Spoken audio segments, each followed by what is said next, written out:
Аллаһының мәрхәмәтен һәм фатихаларын телим сезгә, кадерле дуслар.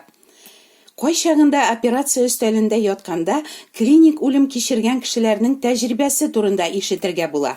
Кешенең йөрәге туктый, сулыш алмый һәм ул кинәт кенә үзенең тәнен һәм үзен терелтергә тырышып мәш килгән табибларны өстән күрә башлый. Еш кына шундый клиник үлем кичергән кешеләр ниндидер тоннель буенча бик зур тизлек белән көчле яктылыкка таба тартылулары, үлгән якыннарын күрүләре турында сөйлиләр. Кемдер шул чакта әйтеп аңлата алмаслык рәхәтлек кичерүен, кемдер җанының уттагы кебек газаплануын тоя. Һәм берничә минуттан әлеге кешенең йөрәге яңадан тибә башлый. Ул сулыш ала, җаны кире үзенең тәненә әйләнеп кайта. Әйе, үлем янындагы мондый тәҗрибәләр кайчакта булып тора. Менә бу чынбарлык вакыйга безнең эра башында Исраил илендәге Бәйтәния авылында була. Мәрьям һәм аның апасы Мартаның абыйлары Лазар бик нык авырып китә. Лазар Гайсәнең якын дусты була һәм кыз туганнар Гайсәгә абыйларының авырып ятуы турында хәбәр җибәрәләр. Әмма Гайсә шунда ук юлга чыкмый, булган урынында тагын 2 көнгә тоткарлана. Соңыннан Гайсә үзенең шәкертләренә Лазарның үлгәнлеге хакында әйтә, һәм алар аның янына барырга чыгалар. Бәйтәниягә килеп җиткәч, Гайсәгә Лазарның инде 4 көн буена кабердә ятуын әйтәләр. Марта Гайсәнең килүе хакында ишеткәч, аны каршы алырга чыга. Марта Гайсәгә әйтте: Раббым, син монда булсаң, абыем үлмәгән булыр иде. Әмма хәзер дә беләм, син Аллаһыдан нәрсә генә сорасаң да, ул сиңа бирәчәк.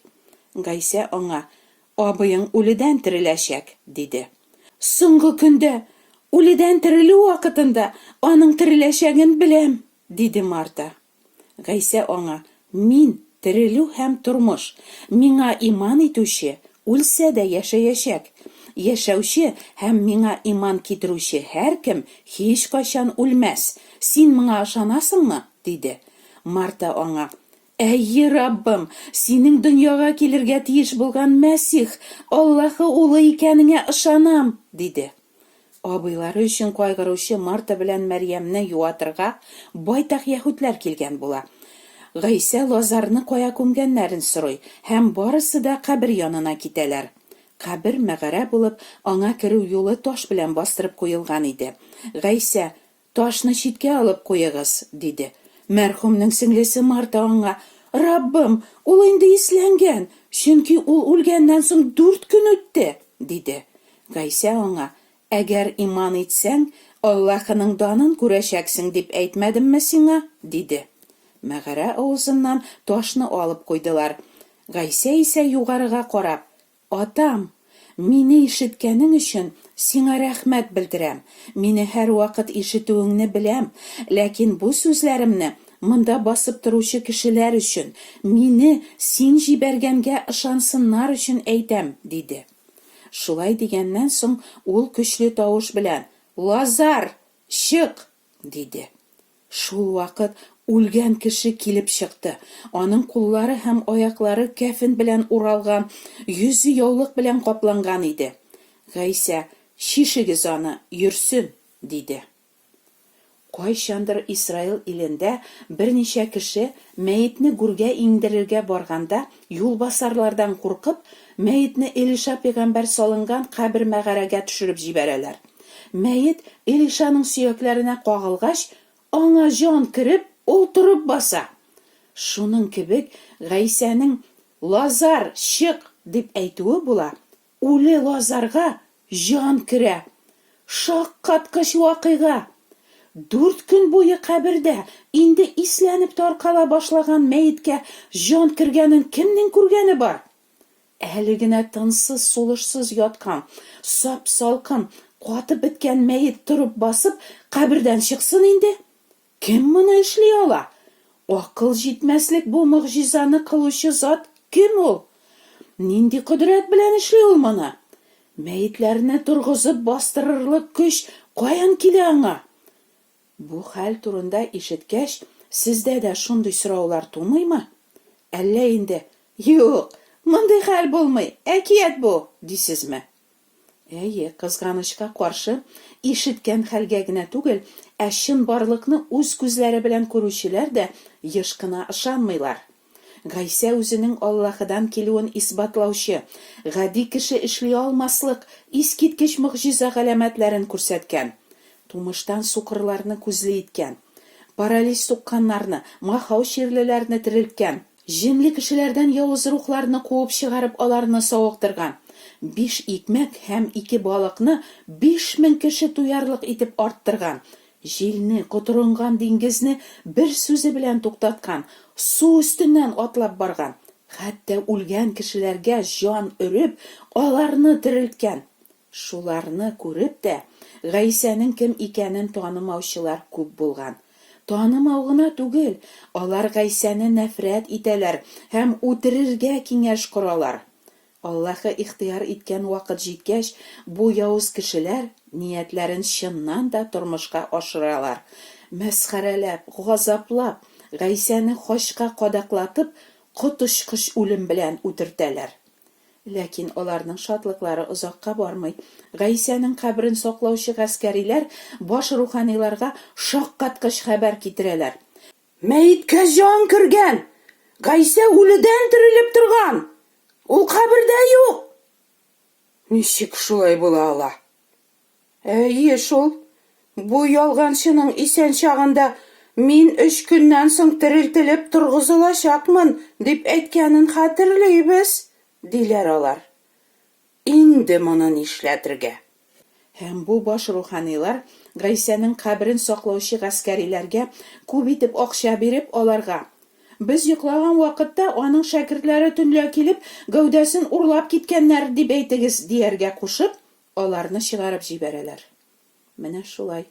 Гайсәнең Аллаһы улы булуына да, аның үледән терелеп торуына да ышанырга теләмәгән кеше моны үз күзләре белән күрсә дә ышанмый. Ышанмау гына түгел, хәтта бу хәлне ялган дип игълан итә һәм башкаларга тарата.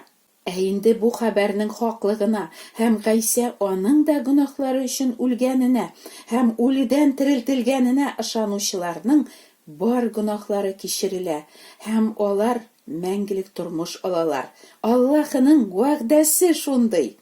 Чөнки кешеләрне гөнаһларыннан коткару өчен Аллаһының мәңгелектән үк билгеләнгән юлы ул Гайсә һәм аның корбаны. Мин терелү һәм тормыш дигән сүзләрен Гайсә хәтта үзе үледән терелеп раслый. Нинди сөенечле хәбәр! Гайсә үлемне җиңә һәм бу җиңүне ул үзенә ышанучы һәр кемгә бүләк итә. Аңа иман итүчегә үлем хәзер куркыныч түгел, чөнки ул инде рухи үлемнән мәңгелек тормышка күчә. Аллаһка шөкер! Лазарның кабре янына килгәч, Гайсә башта Аллаһы атага мөрәҗәгать итә. Үзен Аллаһы һәр вакыт ишеткәне өчен аңа рәхмәт белдерә. Шунда басып торучы кешеләр аны Аллаһы җибәргәненә ышансыннар өчен. Гайсә Аллаһы ата белән бердәм икәнен һәм бар нәрсәне Гайсә Аллаһы атадан алган көч-кодрәт белән эшләгәнен күрсеннәр өчен ул шулай дуга кыла.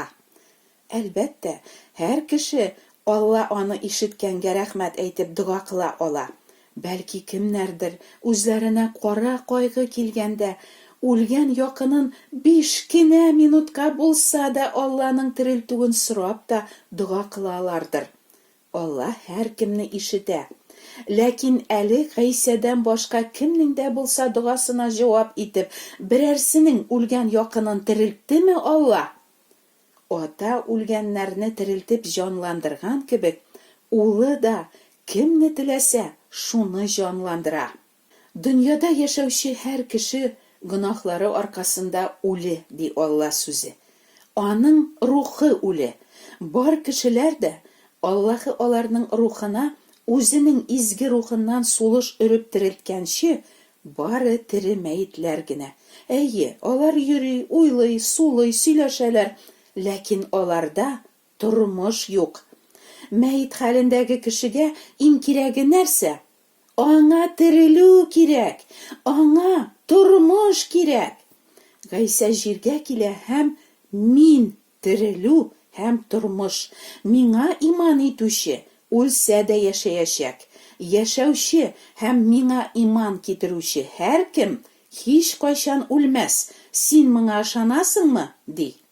Үзенә ышанучыларга ул чыннан да терелүү һәм тормыш бирә. Чөнки аңарда үледән терелүү, аңарда тормыш. Ә нишләп Гайса миңа иман китерүче һәркем һич кайчан үлмәс дип әйтә? Аңа иман итүчеләр дә үлә бит. Әйе, вакыт җиткәч безнең җаныбыз тәнебездән чыгачак. Физик үлем аша һәркемгә үтәргә туры киләчәк. Ләкин бу әле үлеп юкка чыгу дигән сүз түгел. Бу беренче үлемне Гайса йоклап китү генә дип атый. Ишеткәнегез бармы? Кыямәт көне якынлаша. Нинди көн ул? Кабердәгеләрнең һәммәсе Аллаһы улының тавышын ишетеп, хөкем ителү өчен каберләреннән чыгачак ул чакта. Гайса әйтә: Сезгә хак сүз әйтәм. Аллаһы улының тавышын ишетеп, үлгәннәр тереләчәк вакыт җитә. Һәм ул вакыт килеп җитте дә инде. Башка бер кем түгел, ә Аллаһы улы Гайса үлгәннәрне терелтеп, үзе хөкем итәчәк. Аллаһы улыннан тормыш алмыйча үлгән кешеләрне иң коточкыч нәрсә, икенче үлем, мәңгелек тамук көтә, дип аңлата Аллаһының сүзе.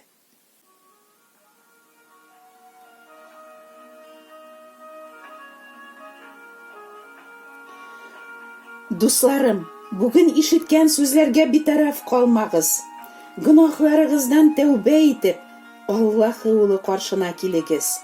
Сорагыз, ул сезгә дә терелүү һәм тормыш бирер. Амин.